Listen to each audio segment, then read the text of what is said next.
Welcome to the Ask Faleskini Podcast with a guest. I'm proud to present Kyle McDowell. Kyle, welcome to the show. Please tell us more about yourself. What is your story? Hey, Peter, man, it's great to be with you. Thank you for having me. I'm really grateful for the opportunity. I guest appear on 3 to maybe 6 podcasts a month, and I've been excited to have this conversation with you because I think you travel down a path on your show that is rarely discussed, but I think the more light we can shine on it, the better chance that I think folks have at recognizing where they are in their journey and what might have what opportunity they have to be a little different, and then the impact and fulfillment that would come from it. And as I had a chance to kind of surf around your channel and listen to some episodes, it occurred to me that you and I have a lot in common. And for me, my story I don't think is very unique. I think I'm not all that unusual. My scenario is not all that unusual, probably compared to most of your listeners. And for me, entering the workplace at the ripe age of 18 years old, my first job in the corporate world was right out of high school, and I managed to climb my way up the corporate ladder to the point where I was leading tens of thousands of employees. I was responsible for multi-billion-dollar P&Ls. In my last couple of roles, I led 30,000 employees. I had a $50 billion P&L for which I was responsible. And Peter, from the outside looking in, you see a guy who was able to climb the ladder and have these sexy titles and cool corner offices. And I checked a lot of quote unquote success boxes in my kind of growth in my path. But I will tell you, the only thing that matched those vanity metrics and the ladder that I was climbing was the level of apathy that I started to feel.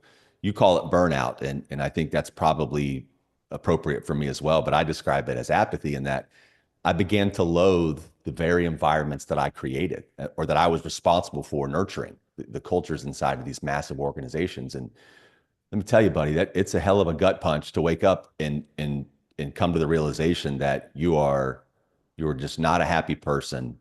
You're not contributing to something bigger than yourself any longer. My chase for these individual accolades became the one and only focus. And I'm not going to pander to you, but I will tell you, I read an article that you wrote recently about um, uh, winning without virtue.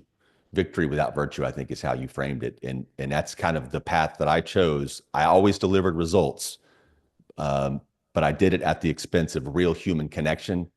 And my chase for fulfillment and impact that I came into the workplace with, those emotions that were so strong, uh, were all eventually replaced with apathy, until I had this epiphany moment, probably 20 years into my career, where I recognized that I was approaching everything wrong. And I was the guy that would bang my fist on the desk, was a hard charging leader. Results at any cost was essentially my paradigm.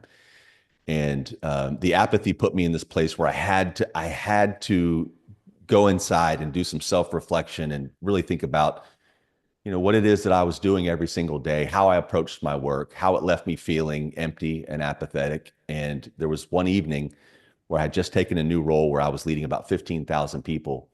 And it was the night before I was going to meet with the top 40 or 50 leaders of my new organization, where I just realized, if I wanted to feel differently about my work, if I wanted to reconnect with my desires for fulfillment and to have an impact and to leave people in places better than I found them, I had to change the recipe, because I had this recipe that I could get results in the process of alienating people and missing out on connection, or I could approach my work differently, and instead of making nearly every decision with me in mind and how I was going to traverse the next, promotion, the next bonus, the next cool title.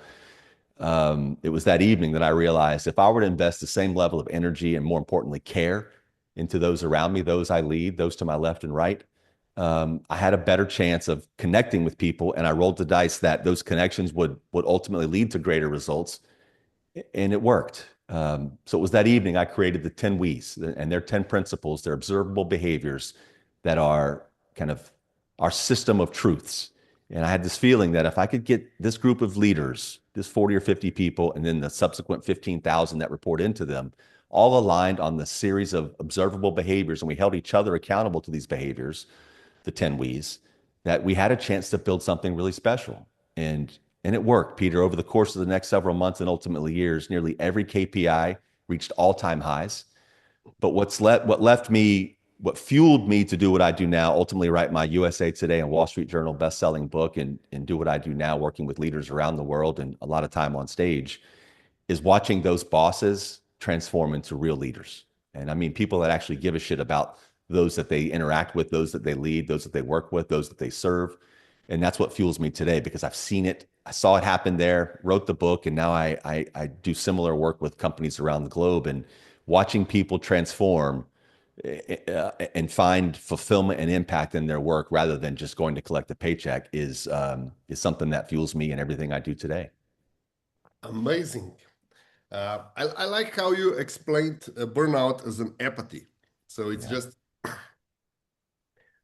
it hits different for for each of us. I really like how you did something about it. You did not just give in and say, okay, it's not nothing I can do. I just need to stay here and then I Yeah. fill out my Yeah. 401k and I can afford to to retire. So can Yeah. you tell us Yeah. a bit more about your book, Begin with We? Uh, Yeah, man. So yeah, I'd love to. The principles that I created that evening, the 10 W's, they became they found themselves kind of weaved into our cultural DNA. And you can hear leaders start to play back these principles in their everyday conversations. One of my favorite of the 10 W's is number 8, we challenge each other. mhm, And I would start to hear leaders use those words. Hey, listen, Peter, we challenge each other, right? Which you could watch somebody's defensiveness drop because they know that we're on a level playing field and we're now kind of all aligned around these same observable behaviors. We're going to hold each other accountable to them. mhm, And the results that we started to see in that organization were so profound, and the people's transformation that were a part of this organization was so obvious that I knew I had something, but I didn't know exactly. I wasn't quite sure for a long time whether this team was kind of pandering to the new boss or if it was a genuine, authentic embrace of these principles. And as time went on, it became obvious it was authentic and it was real. And I ultimately left that organization, went on to an even bigger role with a different company where I was leading, at this point, again, about 15,000 people. But this is when I picked up a $50 billion P&L, just massive organization, and had somewhat similar results. And after about a year in that role, I just had this nagging kind of urging that I had a bigger calling. mhm, And as I was kind of thinking through what to do about this calling, because I'd seen the 10 We's become mainstays in 2 organizations at this point, the original team, in which that I introduced these principles and where the 10 We's really took off, they started to call me. And remember, at this point I hadn't worked with them for a handful of years, and they asked, "Hey, when's your book coming?" And I had never even entertained the idea of writing a book. And I said, "What are you talking about, guys? I have no plans to write a book." And they challenged me. They're like, "Well, if you really believe in what you're doing and you believe in the transformation that you've led here and subsequently elsewhere, then it's your obligation." mhm, Which was really cool because it was affirming to me in that I'd been gone a long time at this point, but the team was still living these principles, and it had become kind of their way of leading, but also the 10 We's, they found a home in most of these folks' personal lives and their relationships with their spouses and friends and family. So I thought, okay, I'll write a book. And I found myself kind of uncertain, imposter syndrome creeping in, and who's going to read a book from me? And I made a goal that if I were to sell 1,000 copies of my book, I would have achieved quote unquote success. I mhm. figured I knew enough people that knew enough people, and they would be charitable enough to pick up my book. And as of last month, we passed 55,000 copies sold. As I mentioned, it became a USA Today and Wall Street Journal bestseller. And it just felt as if it was a calling that I had to pursue and follow. And it started off as a bit of a passion project, and now it's as of last week, it was like the number 43 business book in the world. So it's just reached these heights and these platforms and these audiences that I never really anticipated, and I just consider myself lucky and kind of a facilitator of the message more than anything. Amazing. Would you say that your book is basically part of your midlife transformation? Because you Absolutely. yeah, and I would like Yes. to talk about your midlife basically transformation and how you went from societal induced expectations into freeing yourself of that and doing what you're meant to do. Yeah. Telling people What about a beautiful 10 question, rules. man. Yeah. I tell you, it must start with self-reflection. We've Mhm. got it. So for many, many years, I just subscribed to this notion that we're supposed to hate our jobs. We're supposed to, just kind of get on this hamster wheel and run like hell every day, but really never get anywhere. And it was during this bit of self-reflection that I realized that during my lifetime, and again, I'm not special. I think this is the case for all of us. We're going to work anywhere from 90,000 hours to 100,000 hours.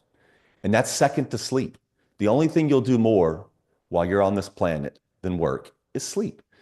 And when I realized that I'm going to spend so much time, or I have spent to date so much time in my career, and my work had become my identity. And by the way, it's probably worth mentioning I was on the verge of a divorce, which ultimately happened. My health was nowhere near where it needed to be, and I certainly just wasn't a very happy person.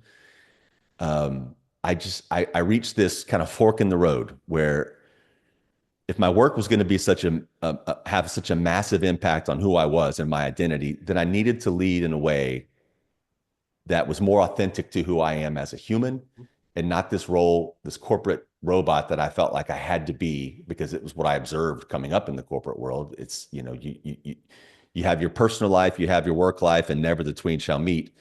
And I think there's some valid reasons to have that kind of paradigm. But I also have discovered that the more authentic and the more me I can be inside the workplace, the greater the connections, the more likely the outcomes that I'm chasing will come. And I actually feel good about what I'm doing and not this tyrant who's banging a fist on the desk when things don't go my way. But what happened was this beautiful byproduct that I never intended. So I started to lead with these principles in mind, and I became this, what I would describe as a we-oriented leader, someone who I really started to care about the people who I interacted with and see their journeys and their growth and their development as an obligation of me, not a nice to have. And I truly believe that today, Peter. And it's something I never thought about was if you're in a role in some type of position of authority, and I don't care if it's the chess team, the bowling team, a team inside of the corporate world, or you run a small coffee shop and you have folks that report into you that you're responsible for. I think it's a human obligation to help people on their path. If you have an opportunity to help somebody be better than they were yesterday, we have to take advantage of that opportunity. And so what happened is I started to realize the impact that I was finding in the workplace, but then I'd go home and I wouldn't hold myself to those same standards. And I really never had these, I never held myself accountable to any type of standards outside the workplace.